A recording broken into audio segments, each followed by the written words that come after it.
ভাই আমার হলে একটা বড় ভাই ছিল, আমি যখন ফার্স্ট ইয়ারে ছিলাম তখন বহুল আলোচিত চর্চিত বড় ভাই।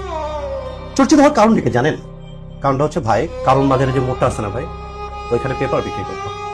স্বাভাবিকভাবে একটা মানুষ যখন পেপার বিক্রি করে ভাই তখন কি করে, জানলায় খটখট করে আওয়াজ করে বলে না স্যার পেপার লাগবে নাকি পেপার। একটা বড়লোকের গাড়িতে যখন এইভাবে আঘাত করেছিল, বড়লোকটা কাজ নামে বলেছিল এত দামিতে আঘাত করার সাহস হয় কিভাবে তোমার? এতটা ভিতর থেকে সে মরে গিয়েছিল। ওই সময়টাতে ভাই চিন্তা করেছিল যেভাবে হোক জীবনটাকে পরিবর্তন করা দরকার। ভাই সময়টাতে দুইবার পরীক্ষা দেওয়া যেত। প্রথমবারে ঢাকা বিশ্ববিদ্যালয় পরীক্ষা দেওয়া হয় না, দ্বিতীয়বারে আল্লাহ তাআলা তাকে ঢাকা বিশ্ববিদ্যালয়ে ভর্তি করে। ভর্তি হওয়ার পরেও গরিব মানুষের যেরকম স্ট্রাগল থাকে ভাই, নিজের বোনকে বিয়ে দিতে হবে, পরিবার চালাইতে হবে, এদের নিজের বাড়িটা না যাওয়া হলেও বাবা মার জন্য টাকা পাঠাতে হবে যাতে তাদের ঈদটা সুন্দর হয়। অতঃপর যখন জবের সময়টা আসে, বয়স শেষ হয়ে যাচ্ছে প্রায়, কিন্তু জব আর হয় না। হঠাৎ করে আমি ভাইয়ের কোনো গল্পই আর জানি না।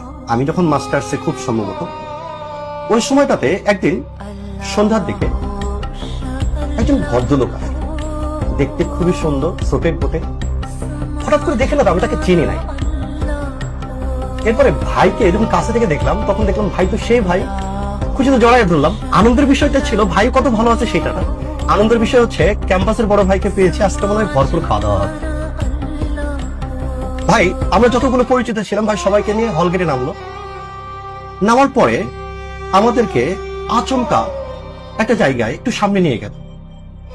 নিয়ে যাওয়ার পরে পকেট থেকে একটা পেপার বের করলো।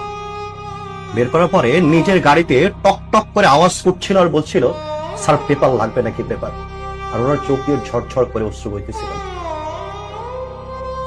পরে ভাইকে বললাম ভাই এখন কি করতেছেন? ভাই বললো কাস্টম কেয়ারে আছে।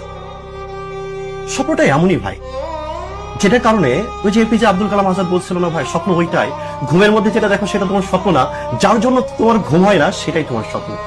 ভাই সেটা প্রমাণ করেছিল।